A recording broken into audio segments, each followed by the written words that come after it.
Becoming an entrepreneur, starting a business is not necessarily contingent on coming up with the next big idea, but it's about leveraging the idea that's out there and actually making the most of it. This is Don't Fear Grit with Rob Taormina. Marketing strategies and advertising technologies to help you build a better business. What's up, everyone? Welcome back to Don't Fear Grit. So excited to be back here in the studio to record some fresh content with you guys, for you guys. And we've got some brand new stuff in the tank, starting with a brand new format that we're going to be rolling out, starting with today's episode. We're going to be chopping things up into series of 3. And this next series, we're going to be talking about the collector's market, how entrepreneurs fit into the collector's market. In fact, how they help create markets for various items throughout history. We're going to be also bringing someone on board who is, in fact, a collector to talk about his experience, to shed some light on the subject. And then we're going to be closing it out to give some practical tips. It's going to be a lot of fun.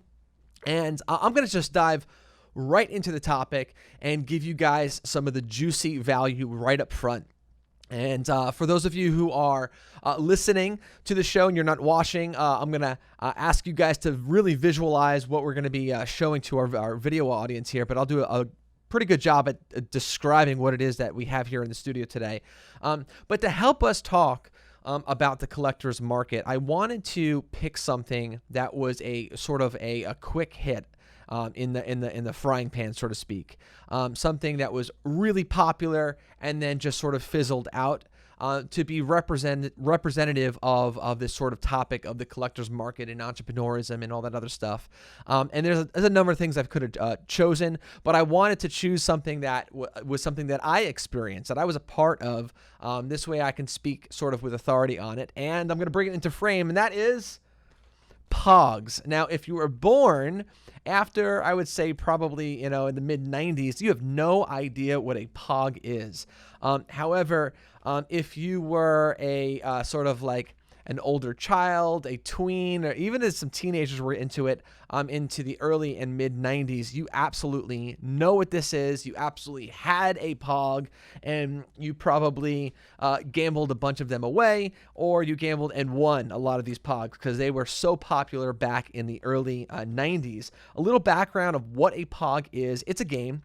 And you get these little POGs that you can see here. It's like cardboard things. The game really originated as being like milk caps. But the idea of the game is you have a POG, you have a slammer. All the POGs are face down. You have your slammer, and you throw it down on the pile. And whatever POGs end up flipping right side up, the person who was using the slammer gets to keep. So it's a very simple, fun game that you could play.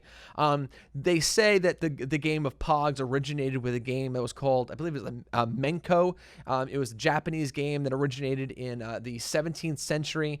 Very similar in nature to POG and Slammers, where the POGs even had characters on them. Oddly enough, even if it was dated hundreds of years ago, I think they featured like samurai figures and whatnot. But anyway, as that sort of game from that culture made its way to the across the Pacific there into the Hawaiian Islands, the game sort of was brought along with those people, and they continued to play this game, and it evolved like many other things.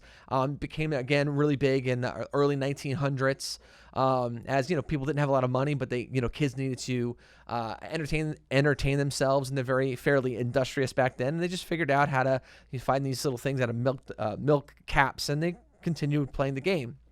But it wasn't until I would say maybe like about 1990 where it was popularized again in Hawaii. It made its way to the mainland, and very, very quickly there was a craze. And a gentleman by the name of, I believe it was Alan Rubinski, he was an entrepreneur, and he saw a newsreel on this whole thing about this game that was becoming popular amongst kids in schools. And as an entrepreneur, within a few months, he snapped up the trademark, got the licensing, and then started to mass produce them. And within 18 months, had sold $25 million worth of this little circular piece of cardboard, which is pretty wild. So again, if you're just tuning in now and you're listening, we're talking about POGS, guys, and which is pretty wild that something like this just picked up steam and a gentleman decided to try to capitalize on the craze. And so there's a lot of really great nuggets that we could pull from this, is about opportunity. He did not create it. This is what I want to actually focus on is, making money, becoming an entrepreneur, starting a business is not necessarily contingent on coming up with the next big idea, but it's about leveraging the idea that's out there and actually making the most of it. In this case, is what this guy, Alan Rubinski, did. He saw the craze, he saw the market, and he said, I could do something with this. I can scale this. I can bring this to the masses. And the ability to execute is actually the difference between successful entrepreneurs and people who are not able to experience success, because a lot of people get caught up in what is the next idea. I need to get my whiteboard out and figure this out, get into the laboratory, figure out what the next thing is, and invent something. You can spend a lifetime in the lab, never come up with anything of value. And if you simply just put that same type of effort into actually, like this guy did, and making use of something like the POGS, then you can experience your success. And now in this case, he did it. Now it may have been short-lived, but at least he was able to strike when it was hot. And that's the whole idea of the POG. Now history is filled with stories like this. Absolutely filled with stories. Sometimes it's like the POG, where it's just a few short years and it literally disappears. Other times there's more ebbs and flows and they stick around for a little bit. That's like the baseball card, the sporting card game. Now, when I was a kid, the sporting cards were huge.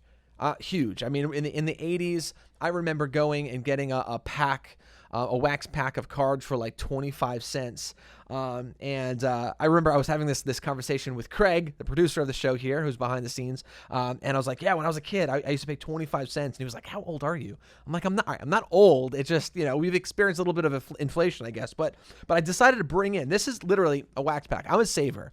Like I actually was the kid when I got my McDonald's Happy Meal and the toy was in it, like wrapped in plastic. I never even took the plastic off. That was just who I was as a kid. For some reason, I thought it's going to be worth more. I don't know why I had that mindset. No one taught me that. It was just sort of this sort of like innate thing that I had. But anyway, this is literally a wax pack from when I was a kid. This is 1988, right? And when you open it up, what you see is, guess what? 25 cents. Craig, see? It's proving it. They were 25 cents for a wax pack. And what I'm going to do is actually, as part of episode 3, I'm going to probably freak Craig out and freak a lot of yous out. Craig, what camera are we on right now? We're over here. All right, here we go. So what I'm going to do is I'm going to freak everyone out, and I'm going to actually open up one of these wax packs.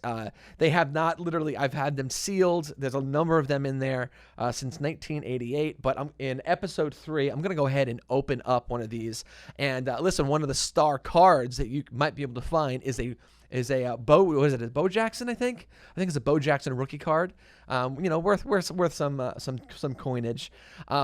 But I just really wanted to take some time to talk about some of these collectible items that we've experienced throughout history and how entrepreneurs were able to take advantage of these moments, how entrepreneurs were responsible for creating markets and the ebbs and flows of them. The ones that did well and were able to scale and were timeless, and the ones like the POG, right? Like the POG here. That was just a flash in the pan. And so I'm sure you guys have a number of collector's items that you can think of right now that you've experienced yourself or that you know throughout history. I'd love to know about them. So if you guys can find me online, message me. I'd love to be able to create a list of all of these collective items that were like a flash in the pan, and we can create this list together and get all nostalgic and reminisce together about it, which is pretty cool. But in the next episode, I'm going to be bringing in actually someone who is a collector. Actually, it's Craig. Craig, who's a producer of Don't Fear Grit.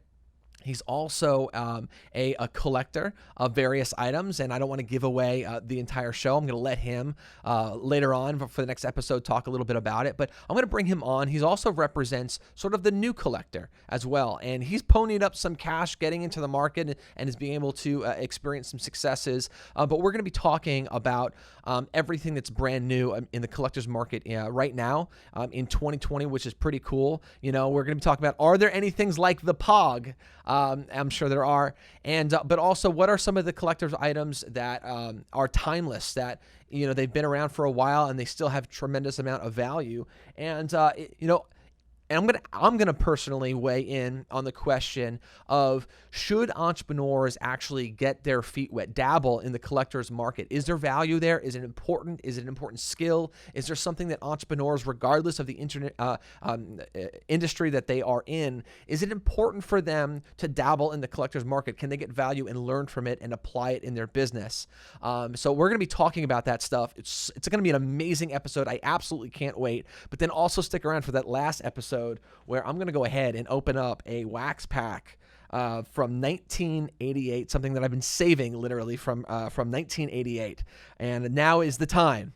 Now is the time to open it up, which is pretty cool. So anyway, guys, welcome back to Don't Fear Grit for this new format that we're going to be pressing forward, where we're going to be doing series. This series is about collectors and entrepreneurs. It's going to be awesome.